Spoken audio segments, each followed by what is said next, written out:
ওই 15 জুলাই ছাত্রলীগ, আওয়ামী লীগ, যুবলীগের সন্ত্রাসী ক্যাডাররা টার্গেট করে মেয়েদের উপরে হামলা করেছিল।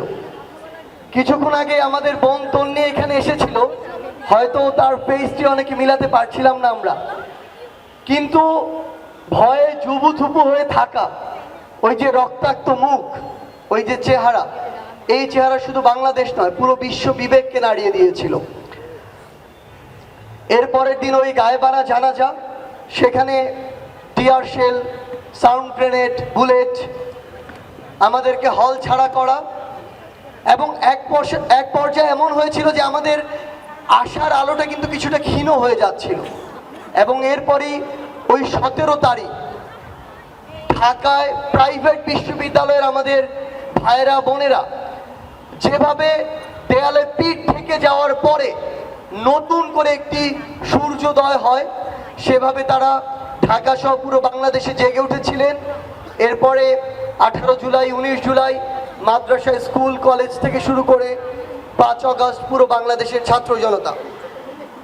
আমরা আপনাদেরকে কৃতজ্ঞতা জানানোর পূর্বে আপনাদের কাছে ক্ষমা চাই এই কারণেই যে অভ্যুত্থানের পরে আজকে এভাবে আপনাদের সাথে আমাদের বসতে প্রায় 6 মাস লেগে গিয়েছে।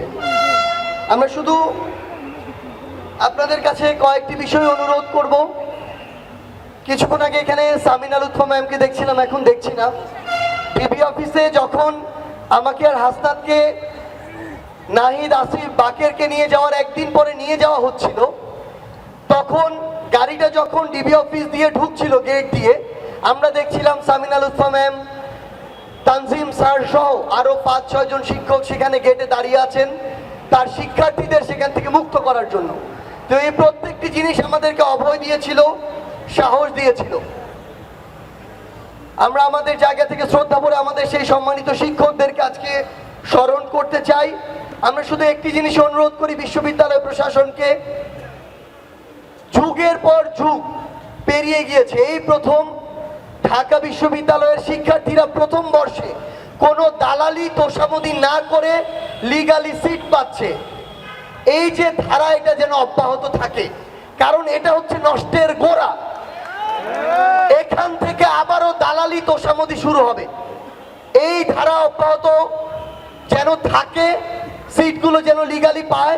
বিশ্ববিদ্যালয় প্রশাসন যেমন সজাগ থাকবে, আমার সামনে থাকা আমার যোদ্ধারা যেন সজাগ থাকে। আরেকটি অনুরোধ করব সবশেষে, সেটি হচ্ছে স্বরাষ্ট্র মন্ত্রণালয় এবং অন্তর্বর্তীকালীন সরকার অপারেশন ডেভিল হান্ট চালু করেছে। ডেভিল শুধুমাত্র ছাত্রলীগ, যুবলীগ, আওয়ামী লীগের ব্যানারে ছিল না, এখনো নেই। ওই কার্যক্রম যদি বর্তমানে রাজনীতি করছে এমন কোন রাজনৈতিক দলের কোন কর্মী করে, তাকেও ডেভিল হিসেবে গণ্য করে গ্রেফতার করতে হবে।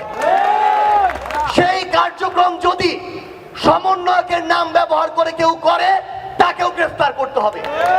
বাংলাদেশ থেকে এই স্বাধীনতা পরবর্তী সময়ে সকল ডেভিলের বিরুদ্ধে যথাযথ আইনানুগ ব্যবস্থা গ্রহণ করতে হবে, যেন রক্ত আর জীবনের বিনিময়ে অর্জিত এই নতুন স্বাধীনতা, এই নতুন জুলাই স্পিরিট কখনো বৃথা না যায়। আপনাদের সাথে আবারও আমাদের দেখা হবে সংগ্রামের রাজপথে অথবা বিজয়ে। বিশ্বাস করি ঢাকা বিশ্ববিদ্যালয় সেদিনও নেতৃত্বের সামনে সারিতে থাকবে। ইনকিলাব জিন্দাবাদ।